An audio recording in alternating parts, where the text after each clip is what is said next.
여러분 컴퓨터 100대 있어도요 산 없으면 굶어 죽습니다. 생존 경쟁은 전쟁이거든요. 탈취물을 나눌 수 있는 여러분 되기를 바랍니다.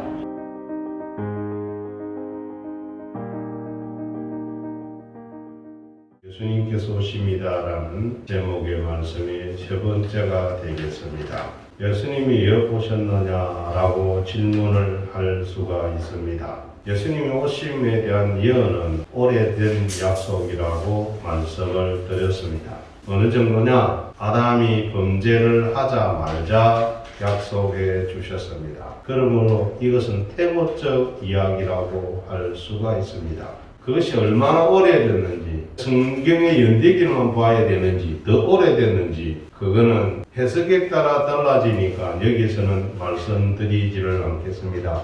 하지만 아담과 하가 하나님이 금령을 내린 것을 어기자 말자 그들을 찾아오셔서 그들에게 메시아를 보내시마 약속을 해 주셨습니다.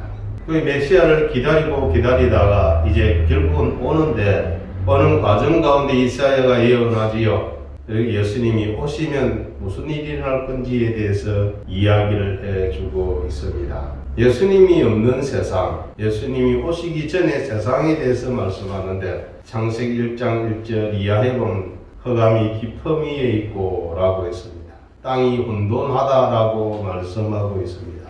혼돈, 무질서란 뜻이지요. 하나님이 말씀하시기 전에는 이 세상은 무질서의 천지라고 이야기를 하고 있다는 것입니다.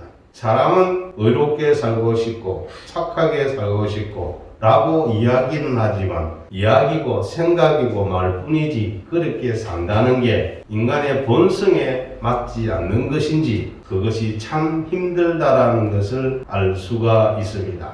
어려워요. 그리고 그래 살면 다 그래 살면 되는데 그렇지 못한 사람들이 많기 때문입니다. 예전에 들어보니 주먹이 법보다 가깝다라고 합니다.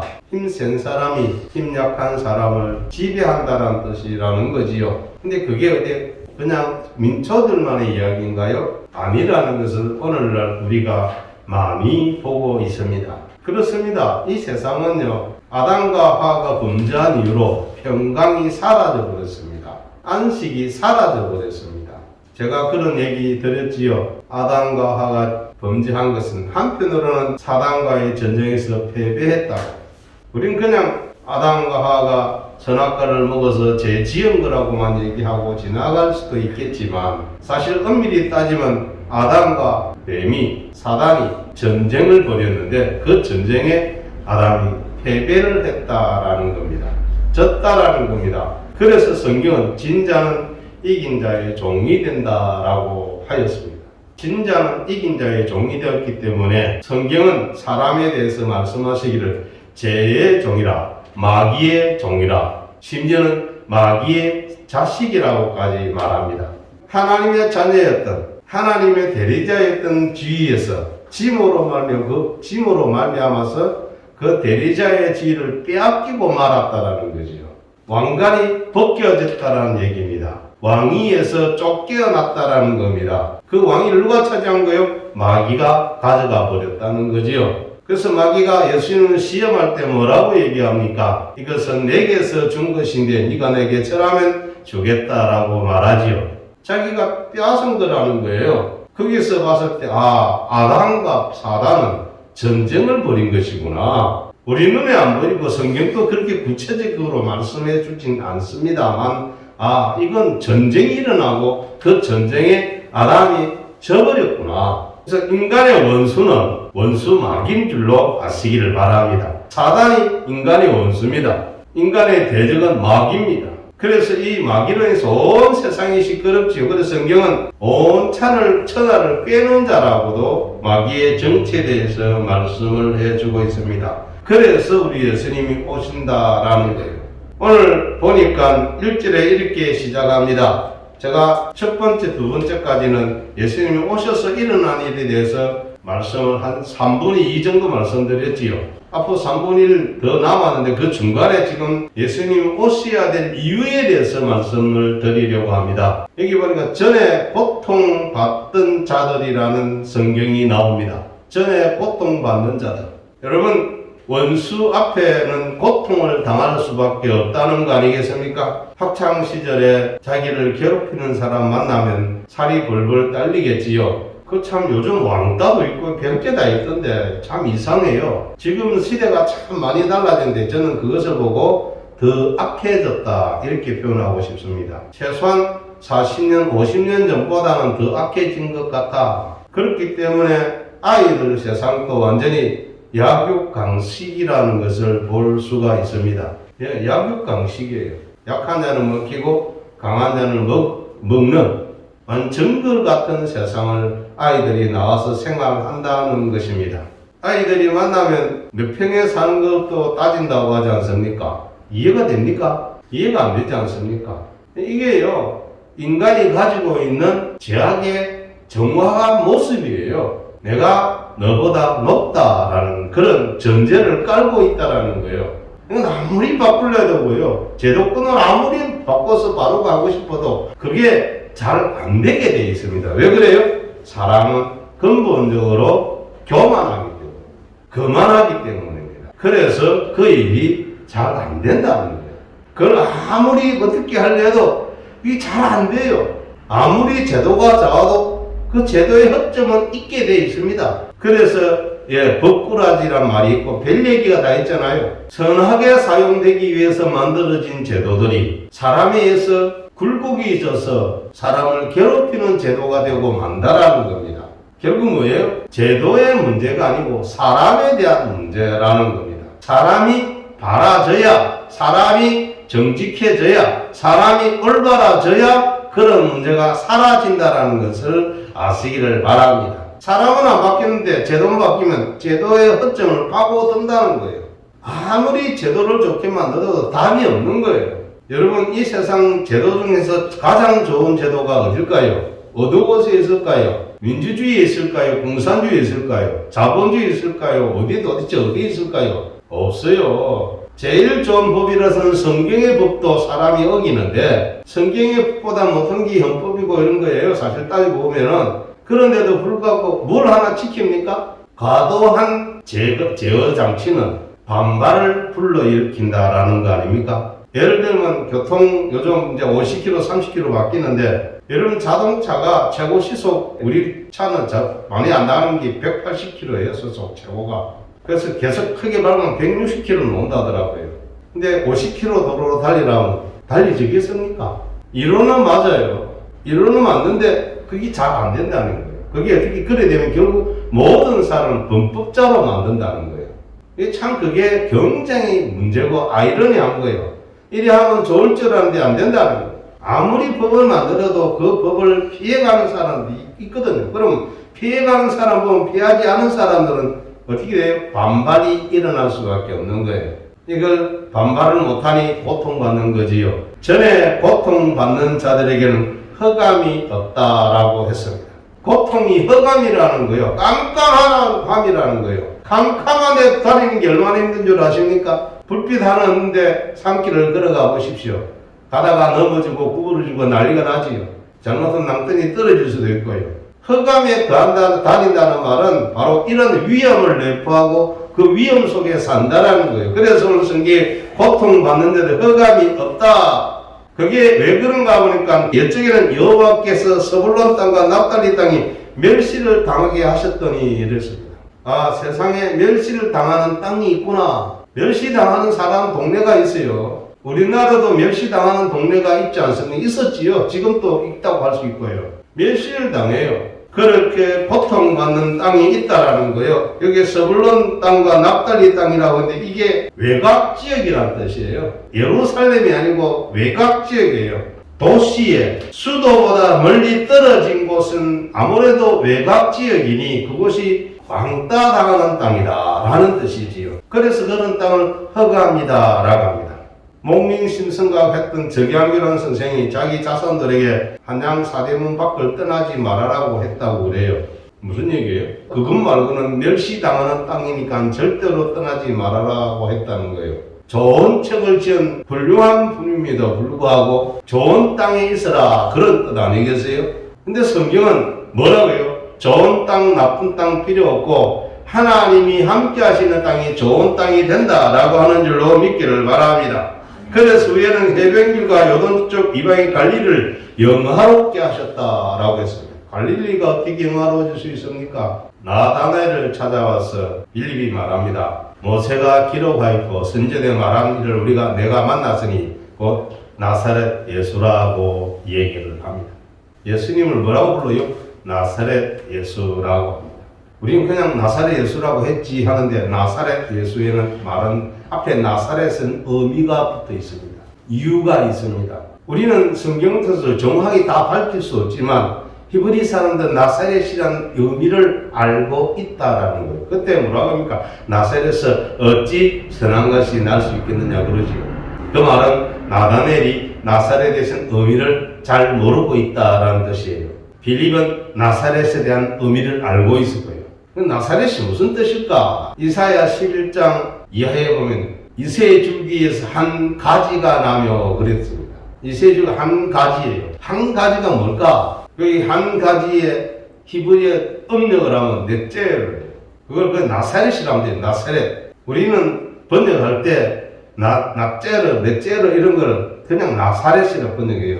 넷째로 일어났어요. 나사렛 사람이란 뜻이에요. 한 가지는 이삭의 한 줄기는 한 가지는 나사렛 사람이 불린다는 뜻을 말해요. 그래서 마태복음 2장 23절 이하는 뭐라고 얘기해요? 나사렛 사람이라 불림을 받을 것이라면 성경이 응한다 이렇게 얘기해요. 아무리 찾아도 잘 안 나와요. 마태복음의 저자인 마태가 성경을 몰라서 그랬을까요? 바로 그것이 성경을 그들은 그때 당시 지금도 2000년 전에 마태가 살던 당시에는 나사렛에 대한 의미를 아는 사람이 제법 많았다라는 거예요. 모든 이스라엘 사람이 다 안 건 아닌 것 같아요. 나사렛에서 어디 사람께서 나겠느냐가 물었던 나다넬 몰랐는데 빌립은 알았고 안 사람들이 복을 받는다라는 것을 아시기를 바랍니다. 오늘 제가 여러분들에게 이 갈릴리를 영화롭게 한다는 말은 영화롭게 하는 분이 오신다라는 뜻인 줄로 믿기를 바랍니다. 우리를 성경은 질그릇이라고 그래요. 이 질그릇에 보배가 있어요. 우리 안에 보배가 있다는 것을 믿으시기를 바랍니다. 보배가 누구예요? 그리스도인 줄로 믿습니다. 보배가 그리스도예요. 우리 질그릇이에요. 우리 질그릇이 깨져야만이 보배가 드러나지요. 바울 사도가 나는 날마다 증거라는 말씀이 여기 있는 줄로 믿으시기를 바랍니다. 내 자아가 살고 내 교만이 살고 내 생각이 살면요 그리스도 예수가 나타나질 않습니다. 내가 깨어지고 부서질 때 그리스도가 드러나게 되는 줄로 아시기를 바랍니다. 그래서 이방의 갈릴리를 영화롭게 하는 예수가 오시기 때문에 갈릴리가 영화롭다는 거예요. 요단의 쪽 이방의 갈릴리가 영화롭게 됐다. 나사렛 사람이 오신다라는 거예요. 갈릴리는 예수님이 가나 혼인 잔치를 불린 곳에 가깝다고 그랬죠. 갈릴리 가나 그렇게 하잖아요. 그러니까 여러분 하나님의 아들 예수님이 오셔서 첫 번째 이적을 베푼 곳이 어디라고요? 갈릴리 가나예요. 그래서 갈릴리가 영화롭게 되는 줄로 믿으시길 바랍니다. 이 말씀은 이런 뜻이에요. 부족하고 연약한 저희 사람들에게 주님이 오셔서 그분을 모셔드리면 그분을 영접하면 우리는 어떻게 된다고요? 영화로운 사람이 된다. 할렐루야. 보잘것없고 별것 아닌 사람들이 예수님 만나서 기적을 베푸는 사람이 되었다라는 거예요. 한번 생각해보세요. 모세는 우리가 위대한 지도자라고 얘기합니다. 그러나 성경에 보면 그는 살인자라고 얘기하고 있습니다. 살인자예요. 네, 살인자. 그래서 살인 행각이 덮여서 도망가지요. 미디안까지 도망가서 거기서 40년을 처가살이합니다. 자기가 깨지는 시간이에요. 부서지는 시간이에요. 납작 엎드러지는 시간입니다. 그럴 때 주님이 40년 만에 나타나셔서 그를 도구로 쓰기 시작합니다. 40년간 훈련받았다. 이거는 얘기가 안 되는 거. 그냥 낮아지고 부서뜨리는 시간이었어요. 하나님이. 모세가 40년간 뭐 했습니까? 왕자로서 등장했지 않습니까? 그 왕자로서 교만했던 그 모세의 심성을 깡그리 부수는 시간이 40년이었어요. 여러분 속에 교만이 있습니까? 하나님께 내어놓고 회개하고 부서뜨리시기를 바랍니다. 거기 빨리 될수록 주님의 은혜를 받고 복을 받는 줄로 믿습니다. 여기에 보니 그래요. 이전에 흑암에 행하던 백성이 큰 빛을 보았고 다시 반복하지요. 흑암, 아무것도 할 수 없다라는 거죠. 소망이 없는 땅이에요. 희망이 없는 집안이에요. 희망이 없는 집안에 항상 생각나는 이야기가 하나 있습니다. 조선시대에 외국인 선교사들이 복음을 전하고 있었습니다. 그래서 말합니다. 아무래도 한국말을 배웠으니 한국말이 서툴잖아요. 그래서 뭐랍니까? 예수 믿으세요. 복 받습니다. 평안도 쪽 사람들이었는지 그렇게 했어요. 예수 믿으세요. 복 받습니다. 그래 전달할 방법이 없으니까 그게 다였어요. 그래서 아이들이 오는데 한 무리 아이들이 개구쟁이들이 오는데 예수 믿으세요. 복 받습니다. 그게 재밌으니까 아이 들으니까 왜? 외국인들의 발음을 들으면 그게 웃었고 웃기고 재밌거든요. 그렇죠? 우리가 외국 가서 영어해보세요. 외국 사람들 웃기게 생각해요. 똑같아요. 그거는 우리는 입청에 잘한다고 생각하지만은 웃기게 들립니다. 그거 똑같습니다. 한국말을 하니까 무서우니까 따라가면서 아이들이 그냥 하루는 따라다니면서 예수 믿으세요 하니까 복 받으면 따라다니는 거예요. 그러다가 입에 붙었어요. 그래 가다가 아이들이 다 흩어지다가 갔는데 그 집 어떤 아이가 가는데 할머니가 나오니까 할머니 예수 믿으세요. 복 받으면 되는 거예요. 할머니에게. 그래 말했대요. 근데 이 할머니가 그 말에 녹아버렸어요. 그 말에 뒤집어져 버렸어요. 왜? 이분이 청산가부가 됐고 자기 아들도 죽어가 또 이 아들도 며느리도 청산가부 됐는데 이 손자도 걱정이 되는데 아이가 오면서 하는 소리가 뭐 된다고요? 예수 믿으세요. 복 받습니다.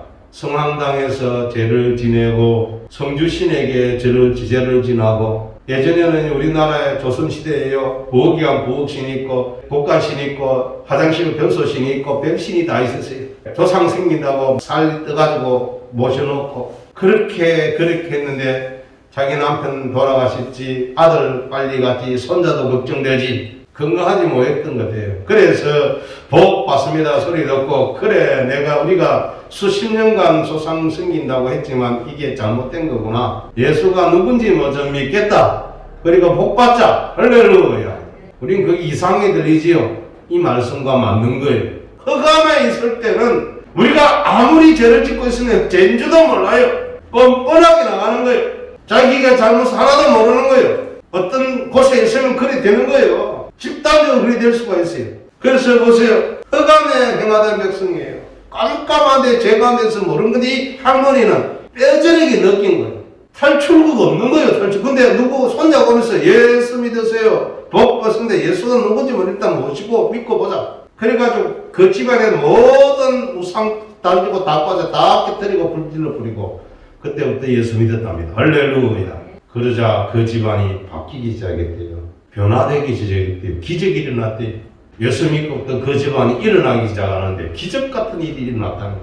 저는 우리 대한민국이 그러지 않습니까? 우리 대한민국에 적응하고 싶어요. 전 세계에서 가장 가난한 나라, 가장 비참한 나라. 근데 하나님이 이 땅을 먼저 파괴를 먼저 시킵니다. 6.25 전쟁이라는 엄청난 재난이 오고 그리고 각종 우상들이 다 부서지고 나자빠져요. 그 순간에 모든 게 파괴돼요. 그때부터 다시 일어나기 시작하는데 60년 좀 지나니까 세계 제일 선진국이 되어 있는 모습. 저는 이것을 이곳에 적용하고 싶습니다. 빛을 받은 백성에게 무슨 일이 일어났는지. 물론 우리 대한민국 모든 사람이 있는 건 아니에요. 우리가 기독 국가는 더더욱 아니에요. 하지만 예수 믿는 사람이 수없이 많고 비록 그들이 죄를 짓고 문제도 일어나지만 천실한 성도들이 굉장히 많거든요. 할렐루야. 소돔 고모라를 멸망시키러 천사를 보냈을 때 여호와 하나님과 아브라함이 대화를 합니다. 하나님, 의인 50명이 있으면 이 성을 멸하시겠습니까? 50명이 있으면 멸하지 않으마. 불안해요. 불안한 예감 항상 맞아지잖아요. 주님, 좀 다시 한 번 말씀드리겠습니다. 5인 빼면 어떨까요? 45인 있으면 괜찮아요. 그래서 40인, 30인, 20인 마지막이 묻습니다. 한 번만 더 얘기하시면 이제 체면이지, 그치요? 10명이 있으면 그래도 멸하시렵니까? 10명만 있어도 내가 멸하지 않겠다. 소돔과 고모라에 롯이 있기 때문에 설마 10명이 아니겠나? 맞잖아요. 요롯이 자손들이 있고 그 가신들이 있으니까 10명 정도는 안 믿겠나? 근데 없었어요. 롯 말고는 안 믿었다는 거예요. 롯의 처도 안 믿었고 딸들도 안 믿었던 것 같아요. 그래서 그 소돔 고모라가 불러서 망해버렸어요. 소돔 고모라 지기 지금 사회지기라고. 사회가 지성보다 낮은 지기예요. 폭거저가 다 멸망했다는 거예요. 불로서 다 덮어버렸어요. 여러분 잘 생각해야 됩니다. 죄를 지으면 심판을 받고 멸망하는 줄로 아시기를 바랍니다. 그래서 그때부터 흑암, 암흑 가운데 들어가는데 그 죄 가운데 빛이 비치는데 예수님이 오시면 그것에 빛이 비는 줄로 믿으시기를 바랍니다. 그래서 뭐랍니까? 흑암의 해가 앞에서 큰 빛을 보고, 여기 보았고 보고 했지요. 큰 빛을 보고 흑암, 가운데 빛이 비치는 큰 빛. 누구예요? 큰 빛은 성경에 보니까 예수님인 거예요. 작은 빛은 누구예요? 우린 줄로 믿으시기 바랍니다. 우리 성도를 비교해서 달이라고 해요. 달로 표현합니다. 네. 태양이 예수님이면 우리 태양을 반사해서 빛을 비추는 달이라는 표현이 돼요. 뭐 별도 될 수 있을 테지요. 어찌됐든 여러분 큰 빛을 비추니까 사망의 그늘을 땅에 거저한 자에게 빛이 비친다는 거예요. 소망이가 눈꼽만큼도 없던 우리들에게 하나님이 예수 그리스도를 보내주심으로 말미암아서 여러분 빛을 비추기 시작한 줄로 믿으시기 바랍니다. 우리 지금 빛이 어두운데 불 딱 켜면 바로 빛 들어오지요. 할렐루야. 빛이 서서히 들어오는 거 봤습니까? 1초, 2초 해가지고 저 끝에부터 살살 들어옵니까? 아니에요. 불 켜면 다 화내요. 할렐루야. 예수를 영접하자마자 구원이 이루어지는 줄로 믿으시기를 바랍니다. 그래서 어렵게 돼요. 어렵게 되면 3절에 주께서 이 나라를 창성하게 하시는, 창성이 알지요? 번성한다는 거. 저는 이게 우리나라에 적용하는 거 항상. 주께서 이 나라를 창성하게 하시며 그 즐거움을 더하게 하셨으므로 수수하는 즐거움, 수수해 보셨습니까? 여러분 그거 재밌습니다. 낯가리 팍 올려보세요. 그거. 내 거 아닌데 기분이 좋아요. 탈곡기 옆에서 막 나오거든요. 진짜 보기 좋습니다. 요즘 우리 뭐 살 나무도 어쩌고 샀지만 진짜 살이 귀한 거요. 여러분 컴퓨터 100대 있어도요 살 없으면 굶어 죽습니다. 제가 그런데 간혹하잖아요. 컴퓨터보다 중요한 게 쌀이에요. 지금 우리가 재화를 가지고 쌀을 사지만은 예전에는요 물물교환했잖아요. 안 통했어요. 한동안 조선이 된 거 안 통했다니까요. 물물교환 안 통해요. 돈 가지고 해도 잘 안 냈어요. 왜? 그 돈 먹는 거 아니잖아요. 나중에 재화가 제대로 안전되고 때부터는 쌀보다 재화를 더 중요하겠죠. 근데 여러분 쌀이 중요해요. 살이 있어 살지 여러분 돈 가지고 있어 사는 거 아닙니다. 목사님 돈을 사면 되지요. 좋은 시대에 좋지 못한 시대에 되면 살 가지고 있는 게 왕이에요. 오지를 가셔보십시오. 거기에 돈 가지고 살 수 있는가? 먹는 쌀이 있어야 돼요. 그래서 저들이 다 어떻게 농사 지고 하잖아요. 농사 지고 하죠.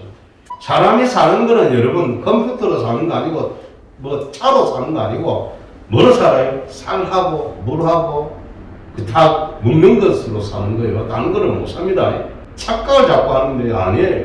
그게 창성하다는 거예요. 곳간에 찬다는. 그리고 예수님이 비교할 때 뭐랍니까? 창고가 가득 찬다는 표시를 하시잖아요. 여러 해 먹을 양식이 있으니 먹고 즐기자 그러잖아요. 그렇습니다 여러분. 그래서 창성하시며 그 즐거움을 다하게 하시는 즐거움. 여러분 지금은 좀 달라졌지만은요 한 몇십 년 전에도요 그 연탄 있고 살 100가마 들려면 병들이 떳떳했습니다.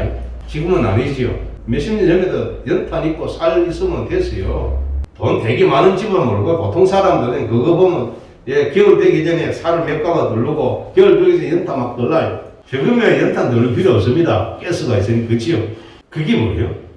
즐거움이에요. 할렐루야. 여러분 또 계속합니다. 추수하는 즐거움과 탈취물을 나눌 때의 즐거움. 우리는 탈취물을 잘 몰라요. 우리가 뭐 뺏어본 적 없으니까. 이때 당시에는 탈취물은 무슨 말인지 알았어요. 전쟁에 이긴다는 뜻이에요. 할렐루야. 여러분 생존 경쟁은 전쟁이거든요. 승리자가 돈을 취하는 거예요. 할렐루야. 그게 탈취물을 가지는 거예요. 탈취물을 나눌 수 있는 여러분 되기를 바랍니다. 많이 가지세요. 많이 가져야 실적가 많아질 거 아니겠어요? 그렇지요? 많이 가지세요. 풍성히 가지세요. 막 끌어모으세요. 그냥 끌어모으시기를 바랍니다. 탈취물 나눈 즐거움을 받기를 바랍니다. 왜 그렇습니까? 예수님이 오셨기 때문에. 예수님이 오셔서 대한민국에 복을 주는데 언제부터 복 주세요? 2000년대 8년에 알고요. 그때 이후로부터 한 20년 동안 하나님 복 주시는데 그전에는요 여러분 우리나라의 재정이 적자가 돼가지고 조영기 목사님 저서에 가슴을 짓누른다 했어요. 무역 적자의 빚이 400억 불. 깝깝하댔어요. 목사님들은 그런 것도 걱정이 가가한가 봐요. 쫙 받아버렸어요. 지금은요, 한 20년 만에 어찌 되셨어요? 지금 4,400억 불인가요? 천문학적인 돈이 지금 우리나라 은행에 있어요. 할렐루야. 트럼프가 맨날 우리나라 뭐랍니까? 부자. 에이, 우리가 무슨 부자입니까? 부자 맞아요. 흑자국하고 적자국하고 얼마나 차이 나는 줄 아세요? 우리는 지금 돈 빌려주는 나라입니다. 예전엔 돈 빌렸어요. 이제는 돈 빌려주는 나라예요. 할렐루야. 예전엔 원조 받아요. 원조 주는 나라예요. 외국의 이 큰 나라, 제법 큰 나라인데 우리나라 태역 함정도 주는 나라예요. 공짜로 줘요. 좋아가지고 막 그래. 세상에 함정으로 줄 수 있는 나라가 됐대요. 물론 태역함배를 주지만은 여러분 생각해봐요. 얼마나 놀라운 일이 났습니까? 20년 만에 천지개벽이 일어난 거예요. 하나님의 은혜인 줄로 믿으시기를 바랍니다. 절구한 이는 그들이 무겁게 맨 멍에와 그들의 어깨에 채찍고 그 앞뒤에 막대기를 주께서 꺾어 우리를 압제하는 모든 것을 주님이 꺾어야 되지 우리가 꺾으려면 답이 안 나와요. 주님이 꺾으시는 줄로 믿으시길 바랍니다. 마귀의 그 세상을 주님이 부숴버리고 깨끗하게 하시는 줄로 믿기를 바랍니다. 하나님께도 주님이 끝하면 끝나는 줄로 믿으시기 바랍니다. 저는 이렇게 말씀을 원하십니다. 됐다, 족하다. 어디서 나와요? 다윗이 죄를 짓고 할 때 언령을 내리잖아요. 다윗이 갑니다. 내가 죄를 지었는데 이 백성이 무슨 일이 있습니까? 하나님이 천상에서니까 내 족하다 그 손을 내 칼집에 넣으라. 됐다. 주님이 됐다 하면 이 언령인 코로나가 대한민국과 전 세계에 사라질 줄로 믿습니다. 그래 끝나는 거요. 지금 벌써 1년 다 됐잖아요. 우리나라 지금 더 심해지고 있지요. 다음 뭐예요? 회개 말고는 없어요. 뭐 종교의 자유다 이건 아니요. 웃기는 소리입니다. 뜨면서는 여러분 언약을 주신 분은 하나님이신 줄로 아시기를 바랍니다. 증거를 내시는 하나님이신데 종교의 자유달라면 얼마나 웃긴 얘기예요. 하나님께 기도하여 회개 기도하여 하나님이 됐다 할 때 끝날 줄로 믿습니다. 됐다 할 때 여러분 마스크 벗어주셨어요? 안 그러면 계속 써야 돼요. 계속 써야 돼요. 쓰니까 좋은 점이 있습니다. 뭐예요? 감기를 좀 덜 하는 거예요. 겨울만 들어오면 알러지가 있어서 늘 그러는데 그래 심하지 않고요. 올 1월달부터니까 그때부터 거의 안 했어요. 그 뭐예요? 제가 가면 병원 늘 병원 가서 그 약 탔는데 제 약도 그런 약 잘 안 타요. 예, 그거 좋은 점이 있더라고요. 맞서는 게. 근데 근본적인 건 이 역병이 사라져줘야 하나님 끝내주셔야 끝나는 줄 믿으시길 바랍니다. 그들이 무겁기면 멍에와 그들의 어깨에 채찍과 그 앞지자의 막대기를 주께서 꺾으시되 미디안의 날과 같이 하셨습니다. 미디안의 압제를 당하던 이스라엘을 구원하신 것처럼 한다는 거예요. 하나님 착 미디안을 없애는 것처럼 없어주시면 끝날 줄로 믿기를 바랍니다. 그래서 왜 이렇게 이럴까? 어디에 싸우는 군인들의 심과 피 묻은 그것이 불의 습같이 사라지리니 문제가 사라진다. 이거는 앞으로 될 일이지요. 문제가 사라질 줄로 믿기를 바랍니다. 언제 되면요? 주님이 오시면. 그래서 이는 한 아기가 우리에게 낳고 그 한 아들을 우리에게 주신 바 되었다는 줄로 믿으시기를 바랍니다. 이 예수님을 진실로 영접하는 여러분 되기를 바랍니다. 온전히 영접하시기를 바랍니다. 회개하시기를 바랍니다. 우리의 회개가 여러분만 살리는 게 아니고 이 나라와 세계를 살리는 줄로 믿기를 바랍니다. 기도합니다.